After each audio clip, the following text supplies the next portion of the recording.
Okay, let's talk about some basic examples of surface area as an integral.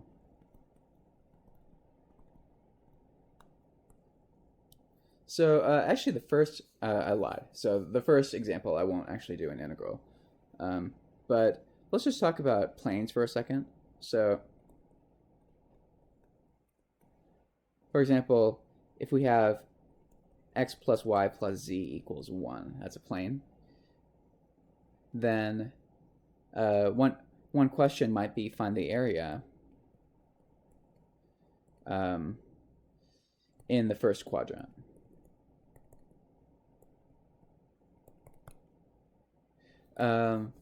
And so really what we need to do is we need to just write down dA in good coordinates. And you need to know what the limits are of all of the coordinates. Right, like what the range is, limits, ranges. That's another way to say it. And then 3, you should integrate.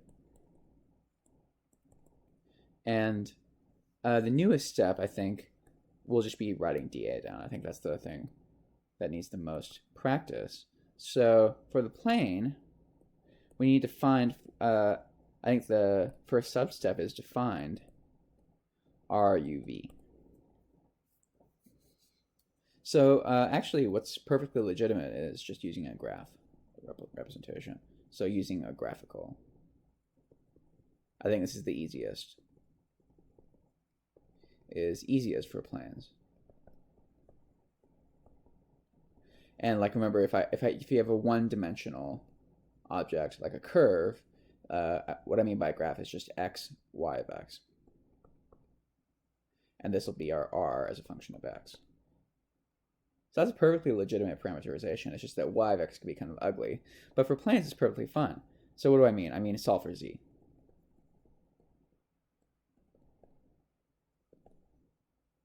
So this will be 1 minus x minus y. So what I'm saying now is that r is a function of x, y. This will be my u, this will be my v. We write it as x, y, 1 minus x minus y. This is the parameterization.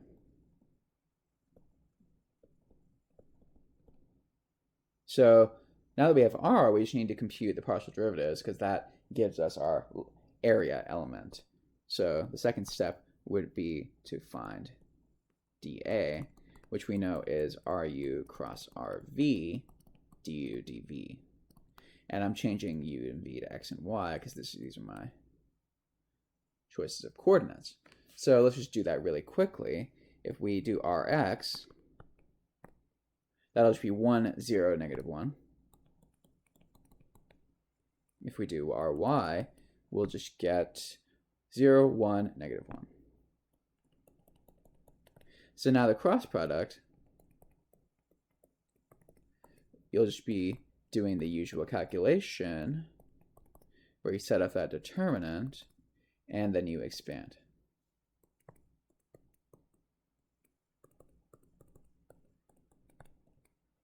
Zero, negative 1, plus k, 1, 0, 0, 1. Let's evaluate this thing really quickly. This looks like I times negative 1 minus j times negative 1 plus k times 1. So it's this vector.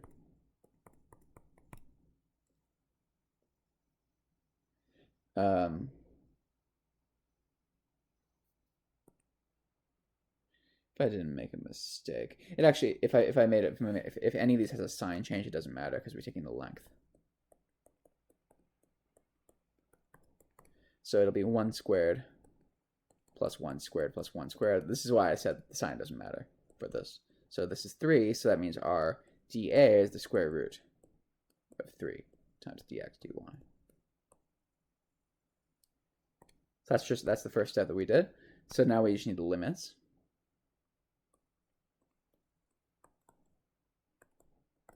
So the limits are that it's in the first quadrant.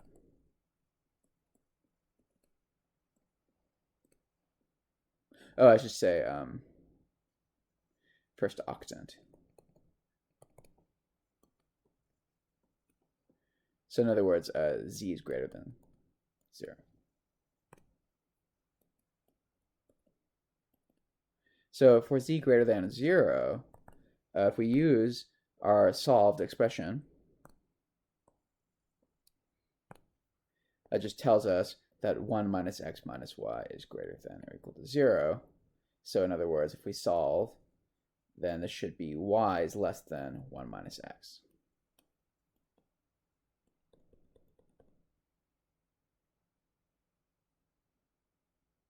And remember, we don't use this other stuff because this is not the first quadrant, first octant. So we now have our limits. And it's given by x ranging from, let's say, 0 to 1, and y ranging from 0 to 1 minus x. Remember, there's no z because our z is already used up. Our z is our 1 minus x minus y.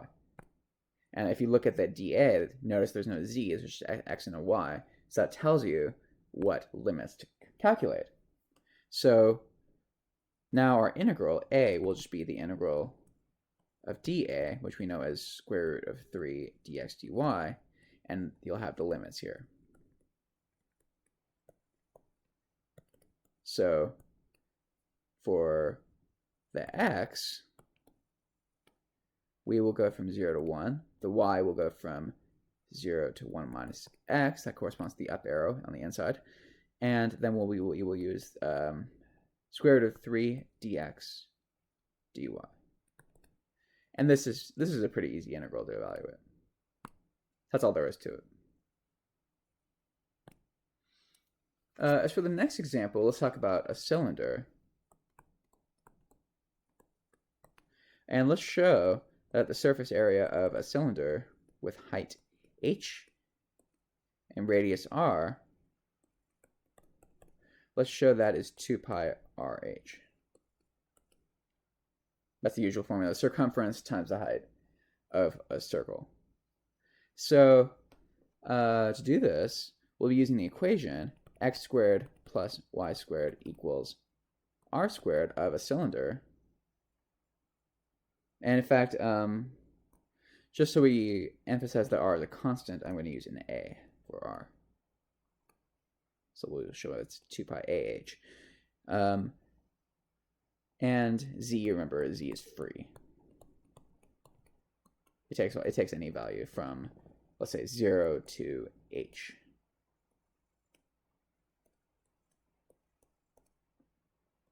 Okay, so how do we do this? So first I'm going to find the limits for the integral in good coordinates. So obviously polar or cylindrical coordinates. That's the natural choice here because we have a cylinder. So remember that's x equals r cosine theta and y equals r sine theta. So if we plug that in, we should get r squared equals a squared. So in other words, r equals a. So x equals a cosine theta, y equals a sine theta. The a here just expresses r as a constant. And z, remember, is free. So we write r as a function of the free variables. The free variables are theta and z. So r as a function of theta and z is a cosine theta, a sine theta, and z for our z component. That is the parameterization. And the limits are then obvious here because theta will just go from 0 to 2 pi because it's a cylinder. All the thetas are allowed. And z will range from 0 to h. So now that we have the limits, we just need to calculate dA. Remember, it's r, we'll use theta and z because this is our u and v. So r theta cross r z d theta dz. So we just need our partial derivatives. Let's do that really quickly. R theta, it'll be minus a sine theta, a cosine theta 0, and our z will be much easier to calculate. So the cross product, I think, so if the dot product is 0, then the cross product is very easy. So if this is true, then the length of r theta cross r z is actually equal to the product of the lengths. Right? Because what that's saying is if they're orthogonal, then remember that we had AB sine theta. That was the area of this parallelogram. So if the dot product is 0, that implies theta is pi over 2. This should be 1. So, and then this is just AB. Right? And it just corresponds to a rectangle rather than a square. So notice that this is actually the case here. So 1.0, the z parts go to 0, and the x parts go to 0. So in fact, we can get away with computing the product of the lengths. So r theta looks like the length of that is just a, right? And for rz, it should be 1. So we conclude that r theta cross rz, whatever it is, we don't care, it just has length a. So that gives us our dA, it's just a d theta dz. Notice how it looks like the area element in cylindrical coordinates. No, it looks like the volume element in cylindrical coordinates, but you just drop the dr. That's a typical feature, and we'll see that again. So then you would just integrate. So a, which is the integral of dA, it'll be some theta integral, it'll be some r integral. Oh wait, z integral, I'm sorry. So let me just put down the integrand. So there'll be a z and a theta. The z goes from 0 to h. Remember, our cylinder has height h. And theta will just go from 0 to 2 pi. So that's pretty easy. So they split.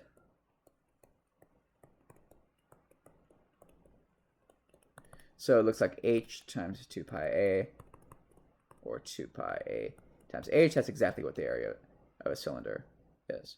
Oh, I mean, it's the surface area minus these ends, right?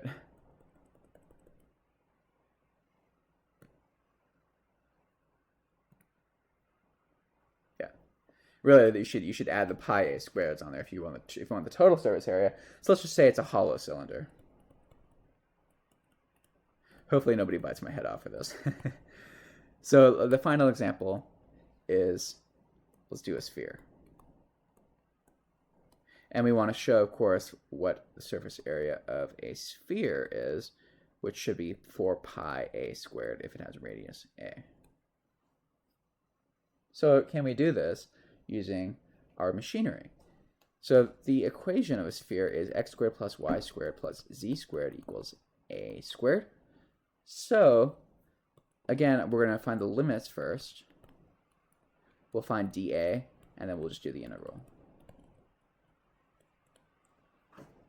So the limits, I think spherical coordinates is probably the most obvious choice.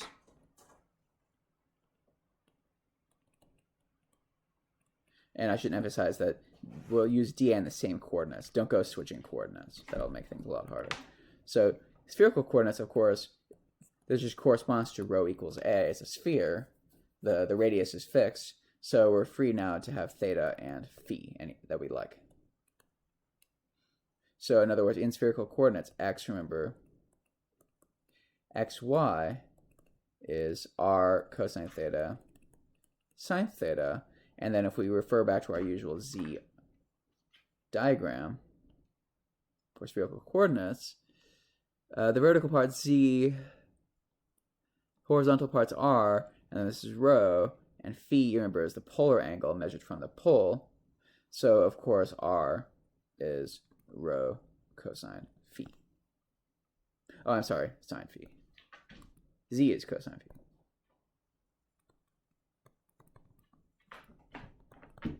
So we end up with rho sine phi, cosine theta sine theta, and of course rho equals a. So our x and our y are done. And our z is also known, it's just a cosine phi.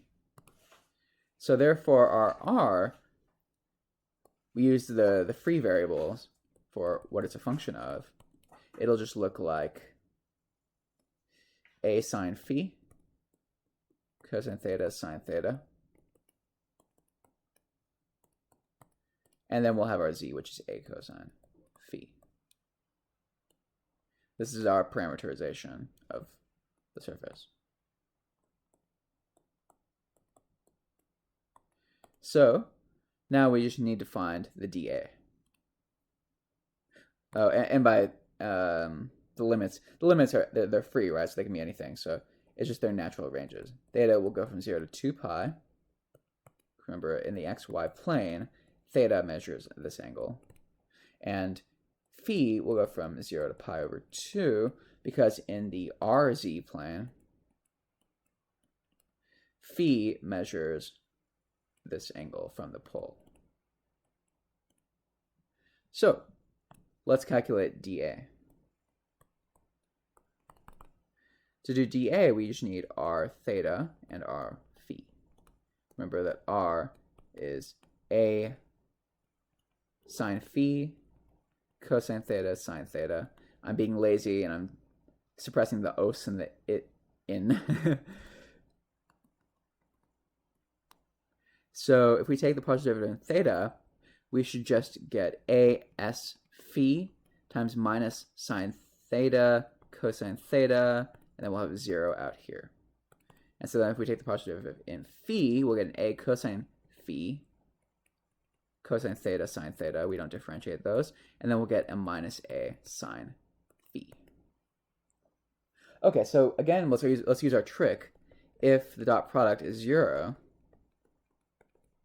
then the cross product simplifies, because it's just the area of a square. And the square is just the length times the height. There's no angle. So let's just verify this. So it looks like if we multiply these first two, we should get a squared sine phi cosine phi, and then we'll have the dot product of these two vectors here. So it looks like minus sc plus cs, that's of course 0. So now let's do the last two. Obviously that's 0. So we're good to go. So let's just calculate the length really quickly. Well, really it's just the length of sine phi. It's just really sine phi, right? Right, times a. Because this vector here, the cosine theta and the sine theta, they has length 1. It's on the unit circle. And as a similar argument with this one. So r phi squared will have a squared cosine phi squared plus a squared sine phi squared. That's obviously just a squared, so r phi, length of that is just a. So that means our dA, it'll just be this product, so we know it's a squared sine phi times the coordinates differentials. So we're nearly done. So now a will be the integral of what we just found. And we'll have a theta integral. The theta integral will go from 0 to 2 pi, like any polar coordinate should. And phi will go from 0 to pi, because remember, it's the polar angle. So these splits up nicely.